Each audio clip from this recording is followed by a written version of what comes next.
Ito ay ang journey ni Badong at ng mga kaibigan niyang si Alex at Obet sa Mandaluyong Mental Hospital.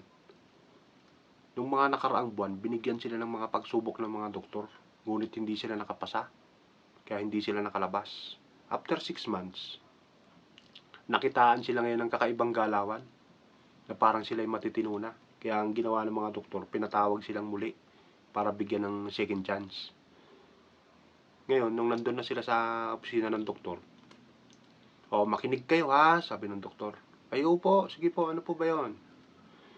Nakita nyo ba tong flashlight na to? Pag binuksan ko ito, nakikita nyo ba yung sinag?" "Ay, opo."